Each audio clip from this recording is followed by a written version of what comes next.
नमस्कार साथियों, आपका स्वागत है Y9 एजुकेशन में। साथियों, ये 7वां प्रैक्टिस सेट है एसएससी जीडी के लिए।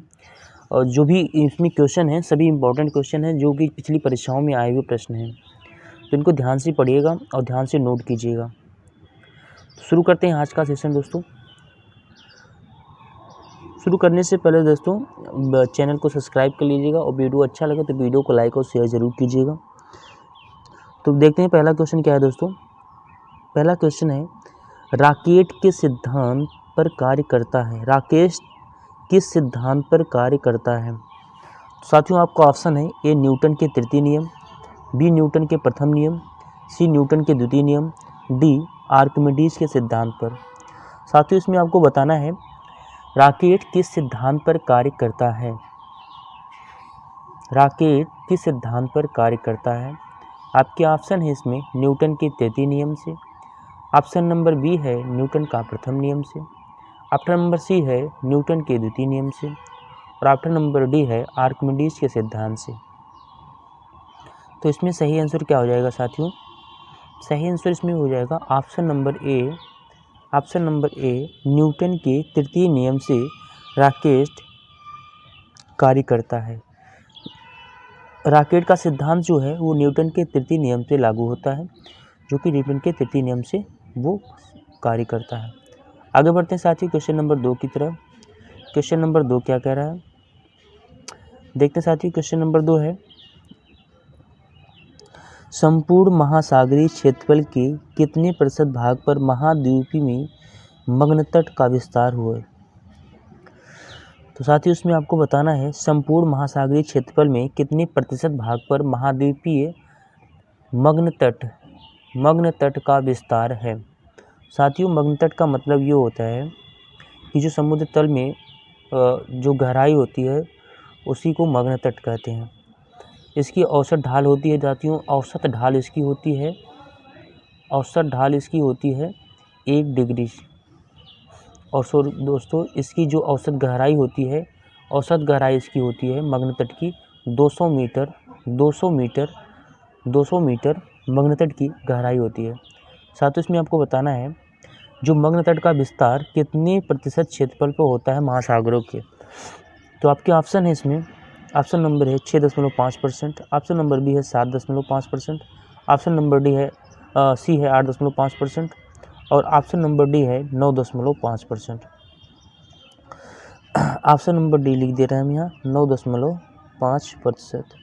इसमें आपको बताना है संपूर्ण महासागरीय क्षेत्रफल में कितने प्रतिशत भाग पर महाद्वीपीय मग्न तट का विस्तार है। तो इसमें आपके ऑप्शन ए 6.5%, बी 7.5% और सी 8.5% और डी 9.5%। तो इसमें सही आंसर क्या हो जाएगा साथियों? आपका सही आंसर हो जाएगा ऑप्शन नंबर बी 7.5%। 7.5% मग्न तट का विस्तार होता है महासागरीय क्षेत्रफल में। आगे बढ़ते हैं साथियों क्वेश्चन नंबर 3 की तरफ। क्वेश्चन नंबर 3 क्या कह रहा है? क्वेश्चन नंबर 3 है, एशिया की विशाल नदी में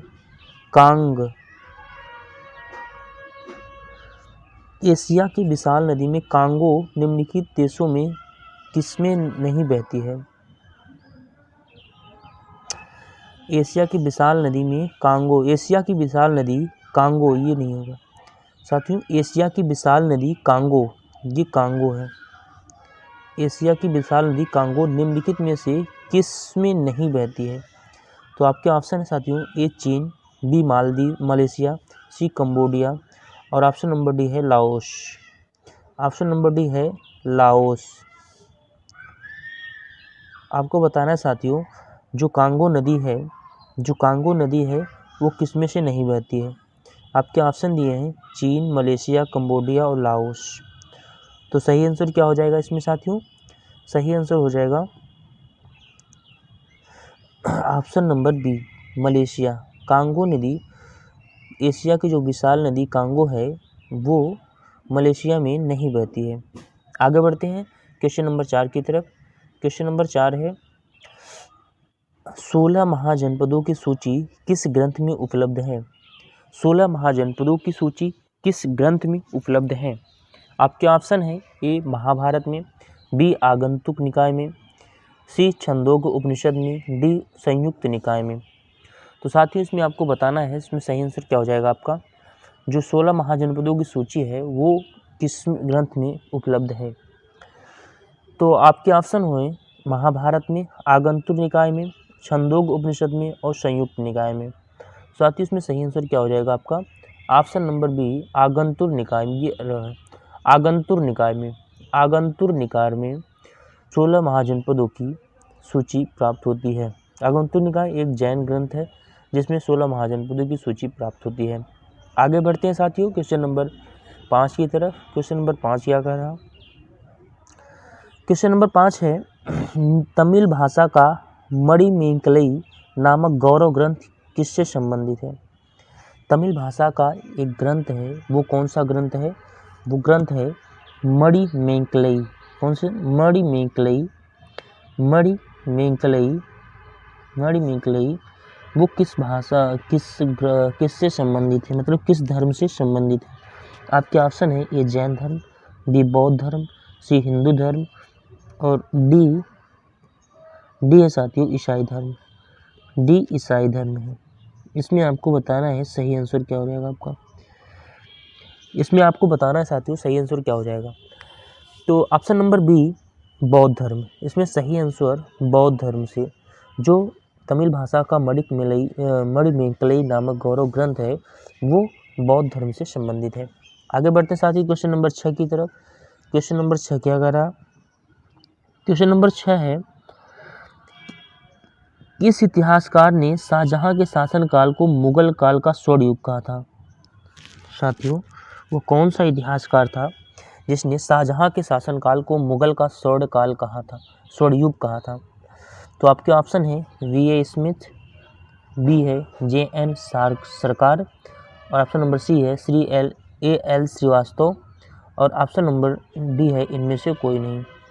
तो साथियों इसमें से आपको बताना है इनमें से कौन से जो इतिहासकार हैं जिन्होंने शाहजहां के शासनकाल को मुगल काल का स्वर्ण युग कहा था। तो आपके ऑप्शन है इसमें वी.ए. Smith, JN. सरकार और श्री एल श्रीवास्तव और ऑप्शन नंबर डी है इनमें से कोई, नन ऑफ दिस। तो आपको सही आंसर बताना है साथियों। इसमें सही आंसर क्या हो जाएगा। तो सही आंसर इसमें हो जाएगा ए एल श्रीवास्तव ने बताया है कि जो शाहजहां का शासनकाल था वो मुगलों का स्वर्ण युग था। आगे बढ़ते हैं। बाकी आप सबको पता होगा कि अकबर के काल को स्वर्ण युग कहा जाता था। आगे बढ़ते हैं साथियों क्वेश्चन नंबर 7 की तरफ। क्वेश्चन नंबर 7 में क्या कह रहा, क्वेश्चन नंबर 7 है संविधान के अंतर्गत बंदी प्रत्यक्षीकरण समादेश जारी करने का अधिकार किसमें निहित होता है। संविधान के अंतर्गत बंदी प्रत्यक्षीकरण समादेश जारी करने का अधिकार किसमें निहित होता है। तो आपके ऑप्शन है ए केवल उच्च न्यायालय को, ऑप्शन नंबर बी है केवल उच्चतम न्यायालय को, ऑप्शन नंबर सी है उच्च तथा उच्चतम न्यायालय दोनों को और ऑप्शन नंबर डी है जनपद न्यायालय तथा उनके ऊपर के सभी न्यायालय।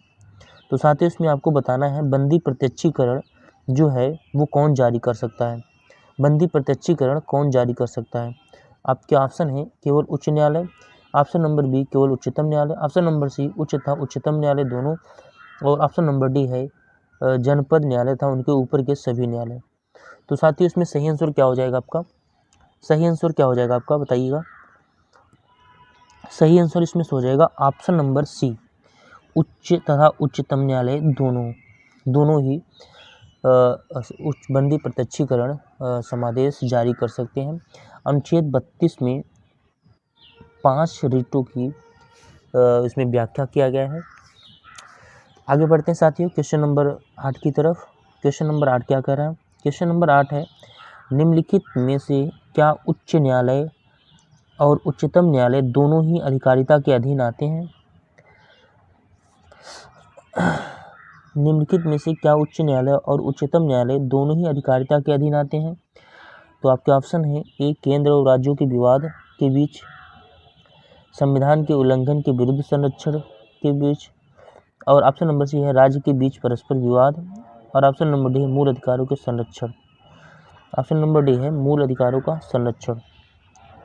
आपको बताना है इसमें साथियों निम्नलिखित में से उच्च न्यायालय और उच्चतम न्यायालय दोनों ही किस अधिकारिता के अधीन आते हैं? तो आपके ऑप्शन है केंद्र और राज्यों के बीच विवाद के बीच, संविधान के उल्लंघन के विरुद्ध संरक्षण के बीच, और राज्य के बीच परस्पर विवाद के बीच, और मूल अधिकारों के संरक्षण के बीच। तो साथ ही इसमें सही आंसर क्या हो जाएगा आपका? ऑप्शन नंबर डी, मूल अधिकारों का संरक्षण भी उच्च न्यायालय तथा उच्चतम न्यायालय की अधिकारिता के अधीन आते हैं। आगे बढ़ते साथ ही क्वेश्चन नंबर 9 की तरफ। क्वेश्चन नंबर 9 क्या कह रहा है? क्वेश्चन नंबर 9 है, निम्नलिखित में से कौन सा एक असमानता घटाने का उपाय नहीं है? साथियों, ये अर्थव्यवस्था से लिया गया क्वेश्चन है। इसमें से पूछा है निम्नलिखित में से कौन सा एक असमानता घटाने का उपाय नहीं है? तो आपके ऑप्शन है ए न्यूनतम आवश्यकता कार्यक्रम, ऑप्शन नंबर बी है अर्थव्यवस्था का उदारीकरण, और ऑप्शन नंबर सी है करारोपण, और ऑप्शन नंबर डी साथियों भूमि सुधार। ऑप्शन नंबर डी है भूमि सुधार। इसमें से आपको बताना है निम्नलिखित में से कौन सा एक असमानता घटाने का उपाय नहीं है? तो आप सही आंसर कीजिएगा साथियों। सही आंसर क्या हो जाएगा? सही आंसर इसमें से हो जाएगा ऑप्शन नंबर बी, अर्थव्यवस्था का उदारीकरण। ऑप्शन नंबर बी, अर्थव्यवस्था का उदारीकरण इसका सही आंसर हो जाएगा। आगे बढ़ते हैं क्वेश्चन नंबर 10 की तरफ। क्वेश्चन नंबर 10 क्या कह रहा है? क्वेश्चन नंबर 10 है, निम्नलिखित में से किस फसल की खेती भारत में सर्वाधिक क्षेत्रफल में होती है? तो आपके ऑप्शन हैं, ऑप्शन नंबर ए गेहूँ, ऑप्शन नंबर बी है धान, ऑप्शन नंबर सी है कपास, और ऑप्शन नंबर डी है गन्ना। ऑप्शन नंबर डी है इसमें गन्ना। इसमें बताना है साथियों निम्नलिखित में से किस फसल की खेती भारत में सर्वाधिक क्षेत्रफल में होती है? निम्नलिखित में से किस फसल की खेती भारत में सर्वाधिक क्षेत्रफल में होती है? तो इसमें आपको सही आंसर करना है। सही आंसर क्या हो जाएगा आपका? तो इसमें सही आंसर क्या हो जाएगा? ऑप्शन नंबर बी धान। ऑप्शन नंबर बी धान की खेती जो होती है भारत में सर्वाधिक क्षेत्रफल में होती है। आगे बढ़ते हैं क्वेश्चन नंबर 11 की तरफ। क्वेश्चन नंबर 11 क्या कह रहा है? क्वेश्चन नंबर 11 है, भारत में निम्नलिखित में से कौन सा एक उत्पाद सामान्यतः निर्यात नहीं किया जाता है? भारत में निम्नलिखित में से कौन सा एक उत्पाद सामान्यतः निर्यात नहीं किया जाता है?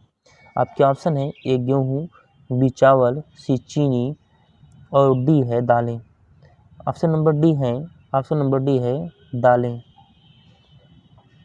आपको इसमें बताना है निम्नलिखित में से कौन सा एक उत्पाद सामान्यतः निर्यात नहीं किया जाता है?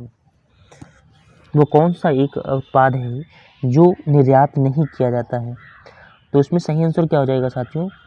ऑप्शन नंबर डी दालें। दालें जो हैं वो भारत से निर्यात नहीं की जाती हैं इतनी मात्रा में।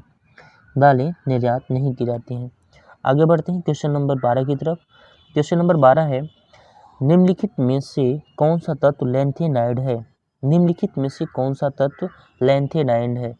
आपके ऑप्शन है एक्टिनियम, ऑप्शन नंबर डी है फ्रेंसियम, ऑप्शन नंबर सी है पेलेनियम, ऑप्शन नंबर डी है सीरियम। आपको सही आंसर करना है इसमें से क्या क्वेश्चन क्या है? निम्नलिखित में से कौन सा तत्व लैंथेनाइड है? तो इसमें सही आंसर क्या हो जाएगा आपका? क्वेश्चन नंबर 12 का सही answer option number D cerium. Cerium एक लैंथेनाइड तत्व है। सीरियम एक लैंथेनाइड तत्व है। आगे बढ़ते हैं क्वेश्चन नंबर 13 की तरफ। क्वेश्चन नंबर 13 क्या कह रहा है? घातक जहर साइनाइड। घातक जहर साइनाइड का रासायनिक नाम क्या है? घातक जहर साइनाइड का रासायनिक नाम क्या है? आपके ऑप्शन है A hydrochloric acid, option number B है sulphuric acid, option number C है nitric acid, option number D है प्रूसिक एसिड। आपको सही आंसर करना है। इसमें सही आंसर क्या हो जाएगा? साथियों सभी क्वेश्चन बहुत ही इम्पोर्टेंट है, बहुत ही इम्पोर्टेंट है, जो कि पिछली परीक्षाओं में आए हुए प्रश्न हैं। इनको ध्यान से देखिएगा और नोट कर लीजिएगा, क्योंकि जितना भी क्वेश्चन है सभी ने जो पिछले एग्जाम में जो भी एसएससी ने कंडक्ट कराए हैं उन्हीं के आधार पर ये क्वेश्चन है। तो आपको आपकी परीक्षा के लिहाज से ये तो और भी इम्पोर्टेंट हो जाता है, तो इसको ध्यान से पढ़िएगा। आइए इसका सही आंसर करते हैं। 13 का सही आंसर क्या हो जाएगा? जो घातक जहर साइनाइड है इसका रासायनिक नाम क्या है? ऑप्शन नंबर डी सही हो जाएगा इसका prussic acid. Option number D इसका क्या हो जाएगा? प्रूसिक एसिड साइनाइड का रासायनिक नाम है। आगे बढ़ते हैं क्वेश्चन नंबर 14 की तरफ। क्वेश्चन नंबर 14 है, मानव अमाशय में निम्नलिखित में से कौन सा अम्ल उत्पन्न होता है? मानव अमाशय में से कौन सा अम्ल उत्पन्न होता है?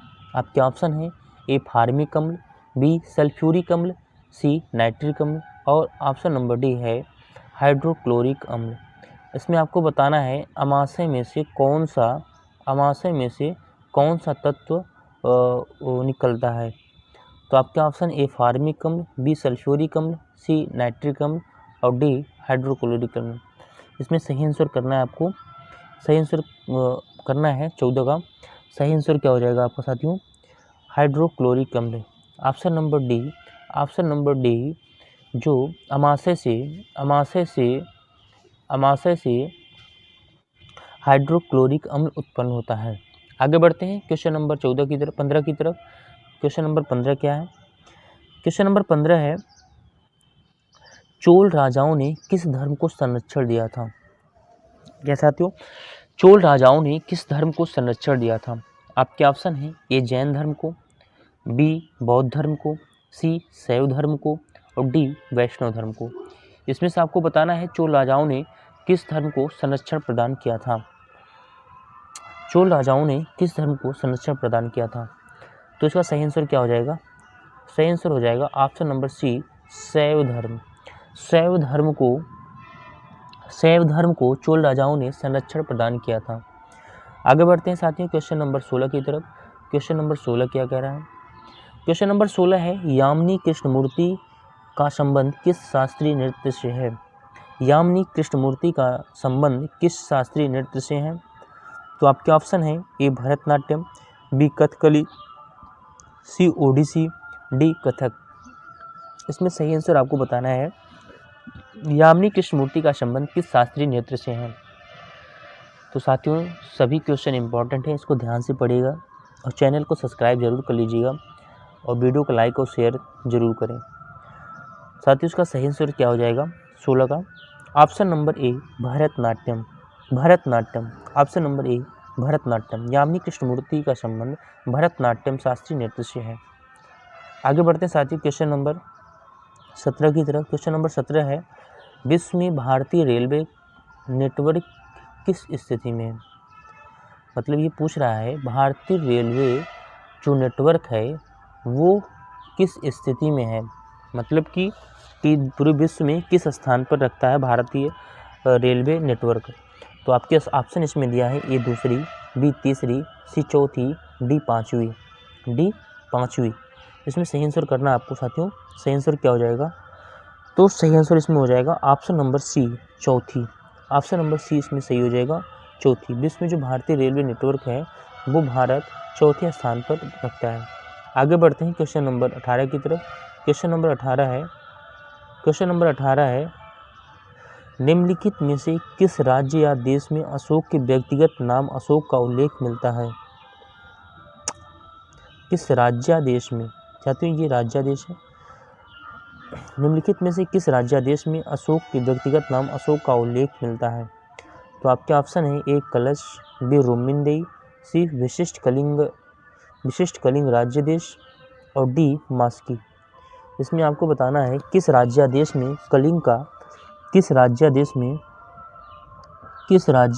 में अशोक का नाम अशोक प्राप्त होता है। तो आपके ऑप्शन है ए कलश, बी रोमिंदेई, सी विशिष्ट कलिंग राज्यादेश और डी मास्की। इसमें सही आंसर क्या हो जाएगा साथियों? सही आंसर क्या हो जाएगा इसका? ऑप्शन नंबर 18 क्वेश्चन नंबर 18 का सही आंसर हो जाएगा ऑप्शन नंबर डी मास्की। मास्की में अशोक का नाम अशोक प्राप्त होता है। मास्की शिलालेख जो होता है उसमें अशोक का नाम अशोक प्राप्त होता है। आगे बढ़ते हैं क्वेश्चन नंबर 19 की तरफ। क्वेश्चन नंबर 19 क्या कह रहा है? क्वेश्चन नंबर 19 है, किस वर्ष बैसाखी के दिन 13 अप्रैल को गुरु गोविंद ने खालसा पंथ की नींव रखी थी? साथ ही इसमें बताना है गुरु गोविंद सिंह ने खालसा पंथ की स्थापना किया था और उन्हें 13 अप्रैल को किस वर्ष को खालसा पंथ की नींव रखा था? तो इसमें सही आंसर क्या हो जाएगा आपका? ऑप्शन दिया है इसमें, ए दिया है 1650, बी दिया है 1699 और ऑप्शन नंबर डी है सी है 1750 और ऑप्शन नंबर डी है 1799। इसमें आपको बताना है गुरु गोविंद ने खालसा पंथ की नींव कब रखी थी। 13 अप्रैल किस सन में रखा था।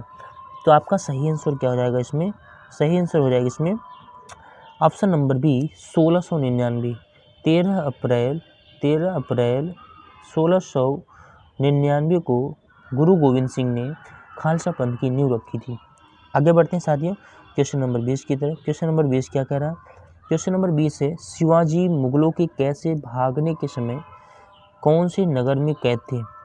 इसमें क्वेश्चन कह रहा है शिवाजी जब मुगलों के कैद में थे तो वहाँ से जब भगे थे वो किस नगर में थे, किस नगर में कैद थे। मतलब मुगलों ने किस नगर में कैद किया था शिवाजी को जहाँ से वो भागने में सफल हुए थे। तो आपके आंसर ऑप्शन दिया है ए ग्वालियर दिया है, बी आगरा दिया है, सी दिल्ली और ऑप्शन नंबर डी है कानपुर। इसमें से आपको बताना है साथियों कौन से नगर में शिवाजी को मुगलों ने कैद किया था जहाँ से वो भाग गए थे। तो आपका सही आंसर क्या हो जाएगा, option number B, option number B Agra.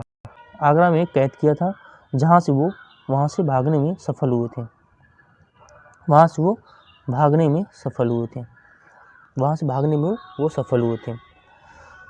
तो साथियों वीडियो कैसा लगा, वीडियो अच्छा लगा तो वीडियो को लाइक और शेयर ज़रूर करें और चैनल को सब्सक्राइब कर लें ताकि आप लोग को लिए मैं ऐसे ही अच्छे क्वेश्चन ला सकूं आपकी प्रैक्टिस सेट के लिए। आज के लिए बस इतना ही, धन्यवाद, मिलते हैं अगली वीडियो में।